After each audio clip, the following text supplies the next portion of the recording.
Out here during Derby Day, and while it's slow action and most of the snowmobiles are on a different part of the lake, I just want to go over how I set up a tip up and how I set the trap on days that I fish. So tip up is easy. It can either be a cross style like this, Heritage Laker, or an H style like a jack trap, or circular disc, or flat plastic board. There's a variety of different ways, but the idea is a spool, a tripping mechanism, and a flag. Spool goes in the water, fish pulls it, flag goes up. You run over screaming, ah! Then you catch a fish. So my tip up for every species of fish outside of pike and muskie, I fish a number 4 Gamakatsu circle, octopus circle hook, 6-pound fluorocarbon line for a leader. I run 10 to 12 feet of leader. Start the year with 10 or 12 feet, and throughout the year after I have to cut off hooks, it gets down, and once it hits down to about 5 or 6, I put on a new leader of 10 to 12. Little tiny snap swivel in the middle here, and then 36-pound tip-up line. I use Woodstock brand. It's been around forever. It's very good. So simple terms, 100 yards of 36-pound Woodstock tip-up line, tiny snap swivel with a barrel in it, 10 to 12 feet of 6-pound fluorocarbon leader to a number 4 Gamakatsu brand octopus circle hook. The circle hook is good for the kids. They can drop the line and it's usually still in the fish. Some people don't like them, but it's what we've used, and our hookup ratios are pretty good, so that's what we'll go with. So I don't use a sinker unless I'm fishing very deep, which most of the time I don't. At camp we get up to about 35 feet down, and I'll sit there and wait while the hook and the fluorocarbon and the swivel bring down my bait. So now we're going to set the trap. Little sounder, clip to the line just above the hook. Drop the hook all the way to the bottom. Now this is species of fish dependent, because salmon like to stay pretty close to the ice. Brown trout can be everywhere. Brook trout halfway through a shallow, halfway through the water column in a shallow gravelly area. But we're fishing today for togue, lake trout, white perch, bass if they hit it. So we're gonna be in the bottom half of the water column. So I just dropped down, and I'm probably in about 17 feet.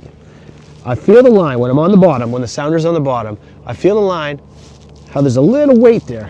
When I feel the weight, I pinch the line right at the water level, reel in the slack, and then to make up the difference between the reel and the cross member, I just reel 2 more times, because that's the 4-inch reel. That's the difference between the cross member and the reel that sits in the water.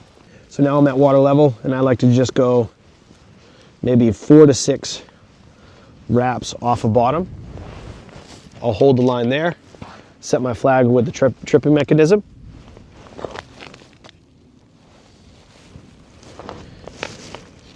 Pull up my sounder.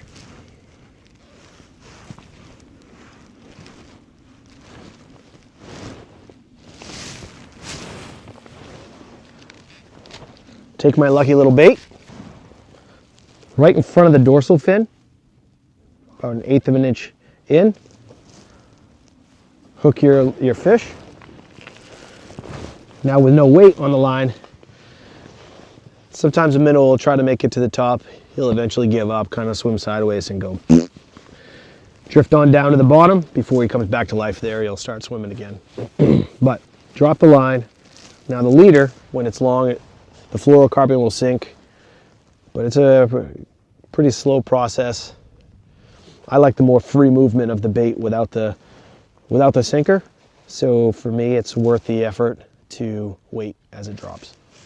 I'll have to speed this up so that you don't have to watch this entire process.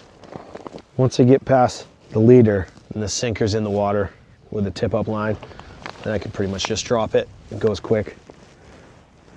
Now that we've got the fish down at the bottom and we're at the depth that we want to set the trap, just so we don't have to do this process all over again in case we catch a fish, so we don't have to keep dropping the sounder, marking the depth, reeling back off the bottom how far we want, putting the trap back in, blah, blah, blah. The trick that I use is a rubber band. Say my middle finger is the line. You wrap it around the line and then through itself and then snug it down like that. through itself and then snug it down. So it kind of looks like that. Oh geez, that's I'm sorry people, this is a kid show. Use all my fingers here. So it looks like that. There, I'll give you 2 fingers this time. That little friction knot right there is what you want on your line.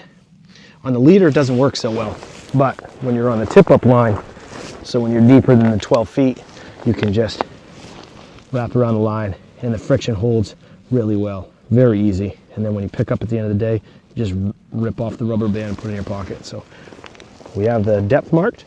Set the tip up in. There's a little bit of a breeze coming from this way, so we want the flag to be blowing inside of the notch on the tip up. Whatever tripping mechanism your tip up has, just make sure that's behind your flag so that the flag will go off if you got a bite. And that's how I do it. It's simple. Works well for me and the boys though.